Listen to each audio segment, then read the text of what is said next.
You are now tuned in to DameSmiff.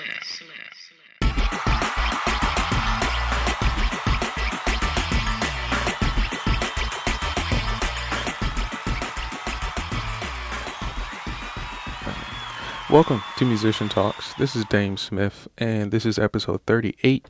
And I want to talk to you guys about developing and diversifying your portfolio as an artist. Now, before I get started, make sure you like, share, and subscribe, and share this video with anybody who's interested in improving their musical career, their creativity, or want to learn new soft skills as an artist.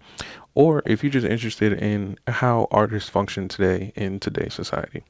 So, like I said, I want to talk about diversifying your portfolio as an artist.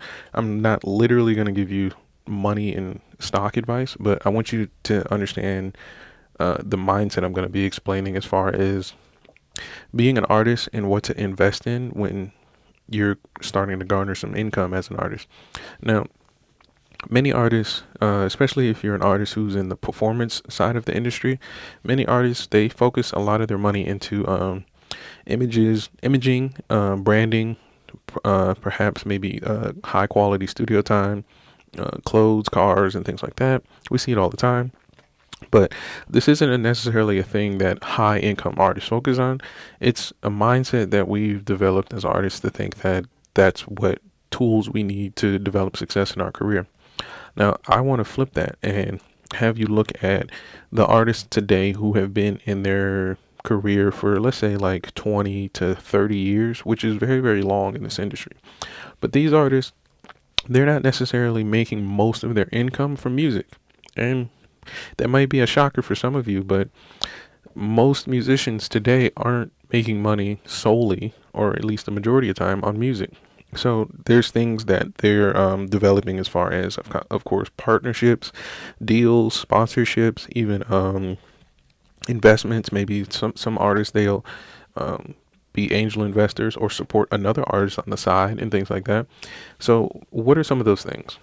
So if you've looked at the biggest example as far as in recent times would be Nas, the hip hop artist Nas. He's been investing in a lot of different things lately, where he's been allowed to be able to develop his music at the same time and be able to invest in ventures that he enjoys himself. He has the latest one I've heard was the Bevel, which is a hair care and a clipper and men's grooming company.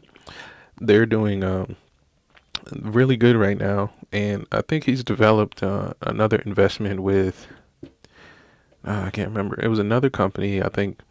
Yeah, I can't remember. But that's one way you can do this, where you partner or possibly invest in a company that you enjoy and actually, purchase the products of.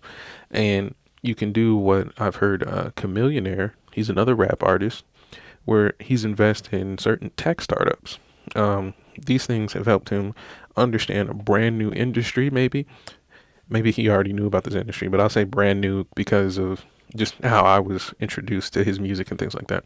But these things help you develop an understanding and experience in a brand new industry that can help you create new streams of income and also just help a new industry grow and become better.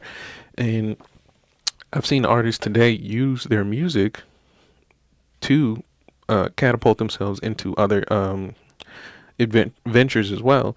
So I've seen Jim Jones. He's done NFTs. He's gotten heavy into NFTs. But before that, he started Quarantine Studios, where they developed a way to do live studio sessions between artists that in real time you can make a studio session with probably 6 or 7 people remotely, and they don't even have to be within the same time zone.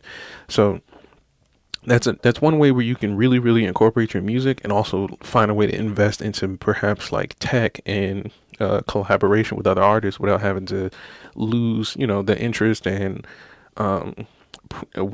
losing the priority that you have for your music. Another way I've seen this was Currency. He released I think it was a mixtape, could be an EP, but that specific EP was an NFT. And so any fans who wanted to purchase it, there was a price. You pay the price, and you get a lot of the benefits that he's packaged with that NFT. And this is another way to incentivize a bigger income stream. But he was able to apply a lot of the other aspects of his business in there, which would be the merch, some of it jewelry.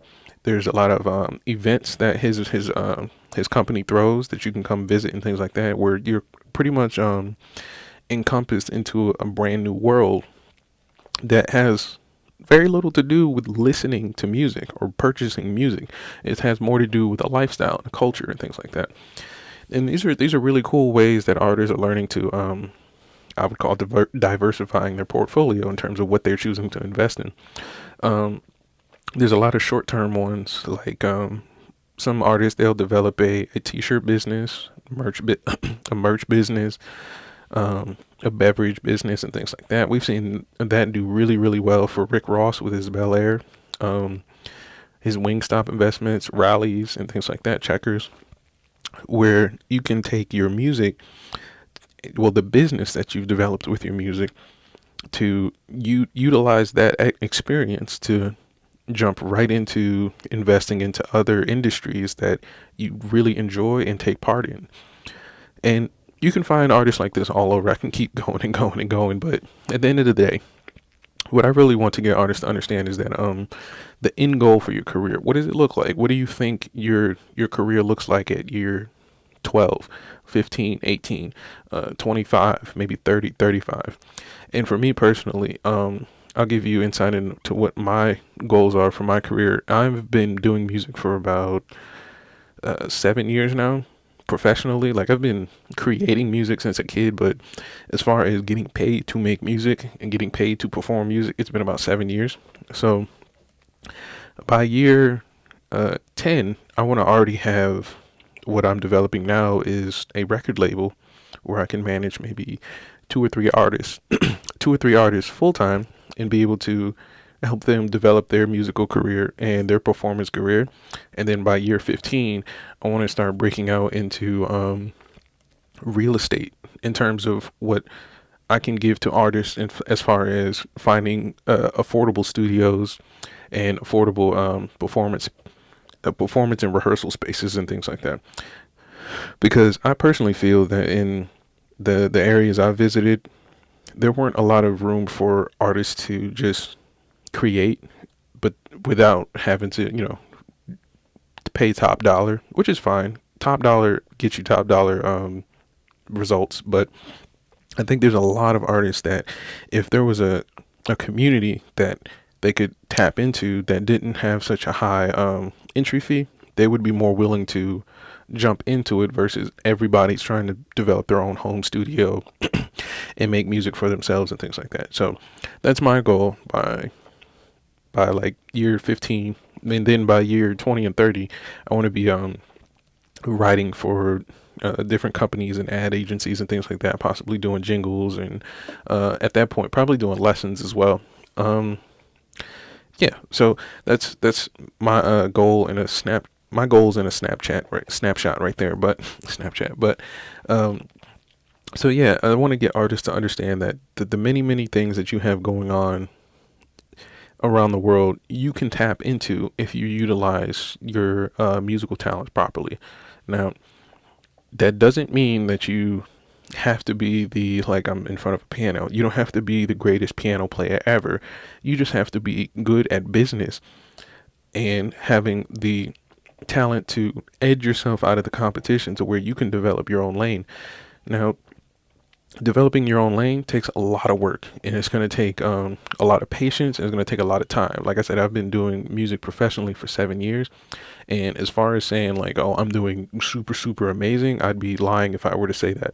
So it's going to take a lot of work. It's going to take a lot of preparation is going to be the biggest part of it, meaning you're going to have to be efficient on your instrument, and you're going to have to be efficient in networking. You're going to have to be efficient in understanding the industry and being able to regurgitate this information if people need to look to you for leadership, or if not leadership, for advice and information. So just remember these things when you are thinking about, what other things would I like to get into and invest into?